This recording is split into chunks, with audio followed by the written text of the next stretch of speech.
Hello, it is October the 12th, 2025, and I completed Drums and Shadows Survival Studies Amongst the Georgia Coastal Negroes by Georgia Writers Project.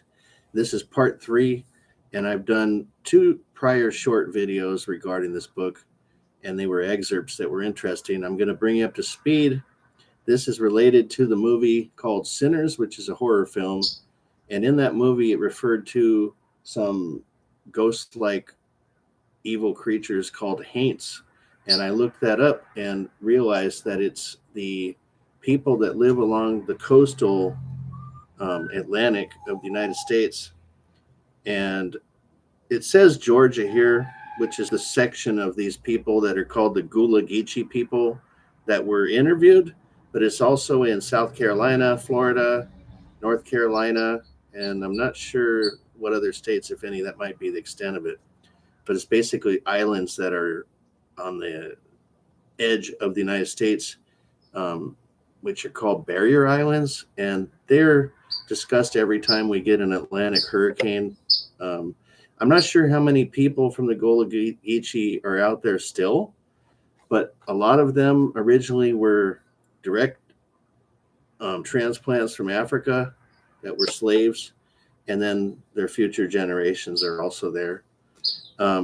This book is very interesting, in parts very scary, because it mostly discusses root doctors and putting, I don't want to say the word hex. What was it called? They keep repeating the word, and I keep thinking of hex instead of the word. They said conjures on people, basically, and tells about the things that they saw, like chasing cats that end up disappearing, running into trees, and flying things that they shot coins at, like dimes and quarters at, and injured it, and it flew into somebody's chimney. And then they went investigated inside the house, and there was no animals inside the home. There was just a person in there with the injury, and they said that's when they knew that person was a witch. There was some really, really creepy stories in this book. And in the prior 2 episodes, I had discussed the Mullein tea that is very good remedy, and it's like a herbal type of tea made from some plant over in that region. I bought some, and it actually works. It is anti-inflammatory. And then the other video I made was mostly reviewing the movie Sinners, which, again, these people are the basis of that horror film. If you've not seen it, you should watch the movie Sinners.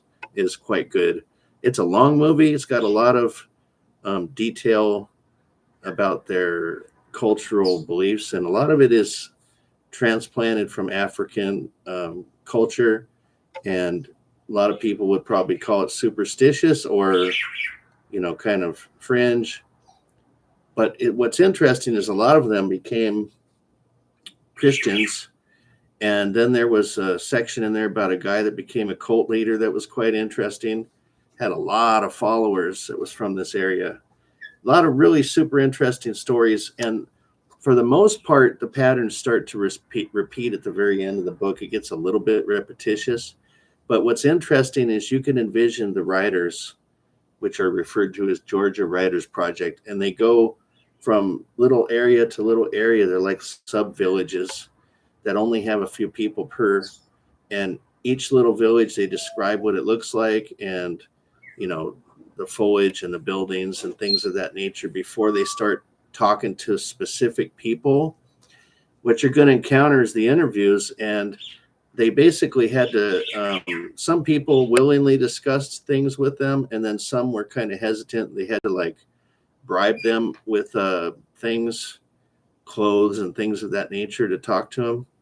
And but the stories were pretty consistent from one to the next. They all believed in conjures and root doctors, and they go into a lot of the things that the root doctors used to put conjures on people and to put protection things on other people. And it's just really spooky and interesting. And I like the book. Gave me the creeps at sometimes. Good book for a Halloween type of season. And I think most people would enjoy this if they like spooky stuff, and especially if they like the movie Sinners.